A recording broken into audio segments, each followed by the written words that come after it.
Eu quero, feito isso, o registro, presidente, levantar um outro assunto que diz respeito também ao Estado do Amazonas.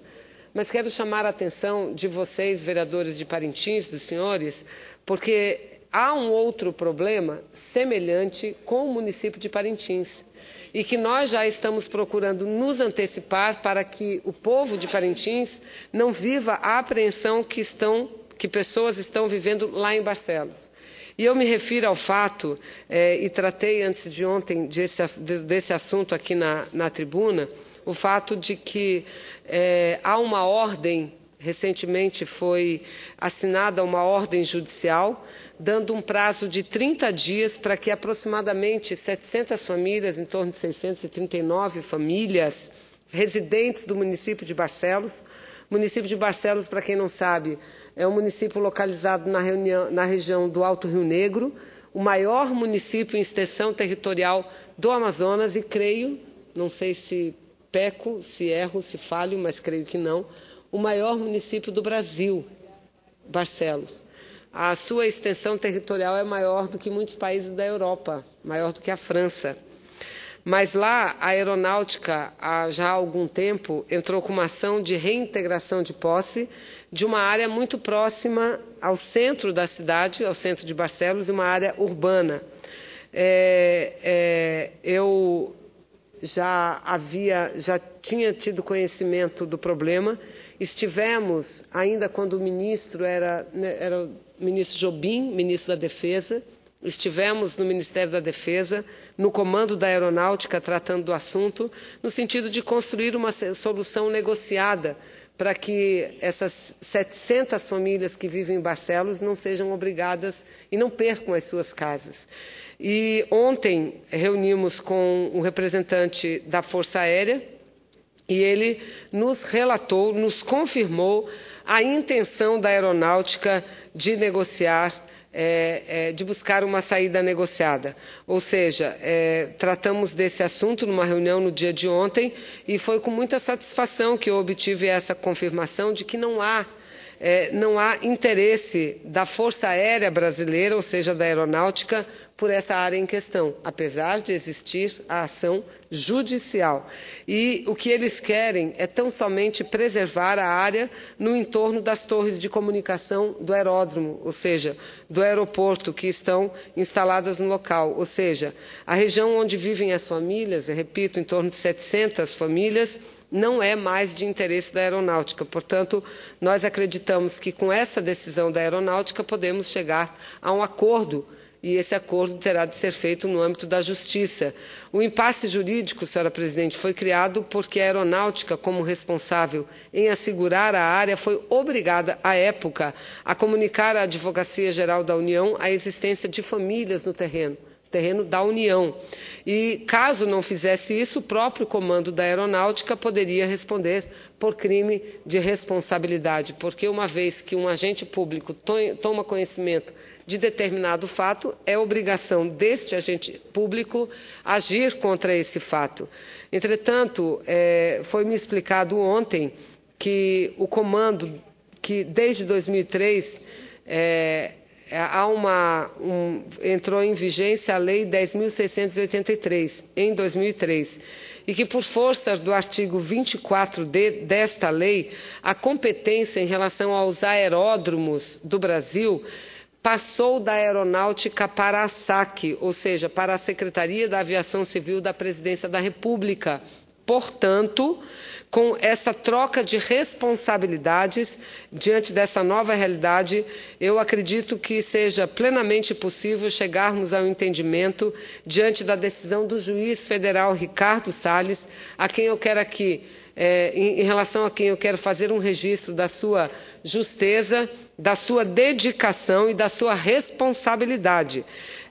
Mas vamos solicitar a ele, a peça já está sendo elaborada, a Prefeitura de Barcelos também está ajudando nesse processo, no sentido de adiar essa solicitação, o despacho da desocupação, visto que não é mais nem a Aeronáutica que deva responder, e sim a SAC, a Secretaria de Aviação Civil, que é a quem responde, de quem pertence agora, a quem pertence essa área.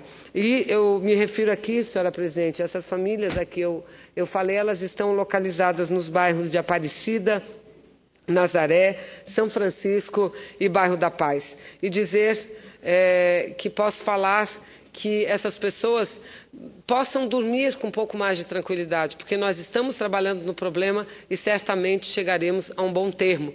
Porque imagina, senador Raul, o que significa ter uma casa para morar, um lugar onde se alojar, alojar a sua família e ter recebido uma carta pedindo para desocupar aquela propriedade em 30 dias. Isso não é fácil. É difícil, mas eu quero tranquilizar a população daquele município de que, de fato, nós estamos buscando a saída será negociada. Eu irei ao estado do Amazonas esse final de semana, procurarei o juiz que deu o despacho, o doutor Ricardo Salles, para antecipar já, porque se os dois lados têm interesse em resolver, não querem mais o conflito, tenho certeza absoluta que o juiz agirá dessa mesma forma. E eu me referi a Parintins, que Parintins poderá, vereador Petro, viver esse problema. E aqui, e esse problema se refere também a uma decisão judicial de liberação e reintegração de posse por parte da União de uma área de mais de 2 milhões de metros quadrados nos arredores da cidade. Uma área que também foi ocupada pela população. Então, a Procuradoria da União no Amazonas, que é a unidade da AGU, atuou no caso, comprovou que o terreno foi doado pela Prefeitura local para a Aeronáutica em 1982 e que há a presença de ocupantes na área, que estão morando ou explorando comercialmente o terreno, e que isso representaria riscos para as operações aéreas do aeroporto de Parintins, que também é a mesma situação de Barcelos.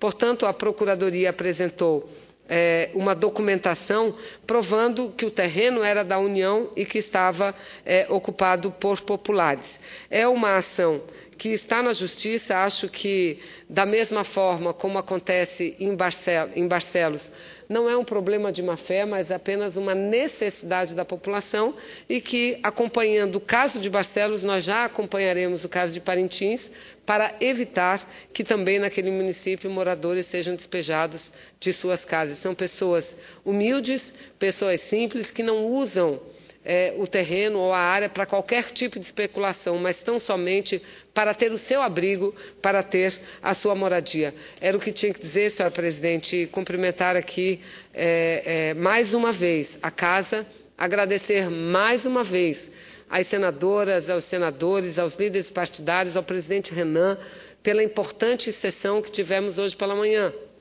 A sessão em que nós votamos 3 projetos que falam diretamente às necessidades e às reivindicações das mulheres. Então, é importante saber que no domingo agora comemoraremos mais um Dia Internacional da Mulher, dia 8, e que desde o início do mês nós estamos realizando muitas atividades. Senadora Rose de Freitas, que preside a sessão, semana que vem deverá tomar posse, né?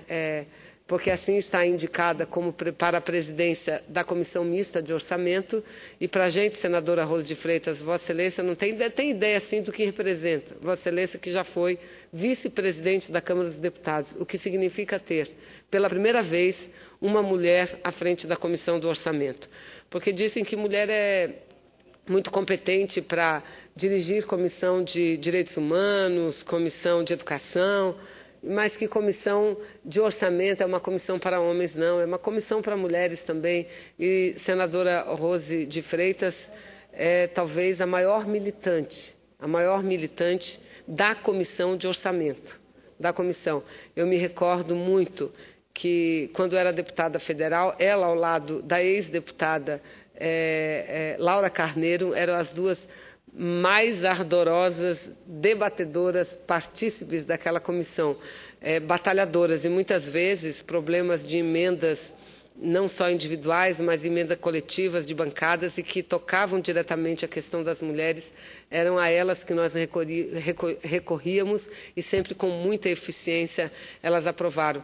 Mas, enfim, pela importância, senadora, desse fato de Vossa Excelência ter sido indicada pelo PMDB para a presidência da comissão, nós estamos incluindo isso na agenda do mês de março das mulheres como um fato muito importante, porque estaremos todas lá, mesmo aquelas que não participam da comissão, mas estaremos lá para prestigiar e para dizer, é uma mulher, portanto tem que valorizar muito as ações e os projetos da mulher dentro do Orçamento Geral da União. Muito obrigada, senhora presidente. Eu quero, antes de mais nada, agradecer a Vossa Excelência as palavras. Vossa Excelência orgulha o seu Estado, a todas nós mulheres, faz a vanguarda da política aqui nessa casa, e não há um só momento, não como nossa procuradora, mas como companheira de parlamento, que nós não tenhamos, em Vossa Excelência, as atitudes mais firmes, mais coerentes e mais pioneiras em relação à luta da mulher. Hoje eu registro que aquilo que aprovamos nesta casa hoje tem a marca registrada da sua luta, que acompanhamos, somos seguidoras da sua luta. Eu acho que nós somos poucas, dizem, mas a senadora Vanessa Graziotin é emblemática na luta das mulheres. Eu quero agradecer, inclusive, o convívio, a parceria, o aprendizado e dizer que é orgulho dessa nação. Podemos ser pouca, mas o Exército que Vossa Excelência representa nos faz mais fortes e mais unidas. Parabéns pelo discurso. Estaremos juntos comemorando as conquistas das mulheres e lutando para que outras venham nesse caminho árduo da luta pelos direitos, pela igualdade e pelas legislações mais justas no caminho das mulheres. Registrar que Vossa Excelência contou com a presença aqui dos vereadores de Parintins, Matheus Assayag, o Juliano Petrovelli, o Rildo Maia, Rai Cardoso, que nós temos muito prazer em registrar a presença de todos vocês. E a festa linda, que é sempre divulgada em prosa e verso, que o Brasil se orgulha tanto, que agora é mundial. E ele faz o convite extensivo a todos os parlamentares desta casa que compareçam para prestigiar esse evento internacional.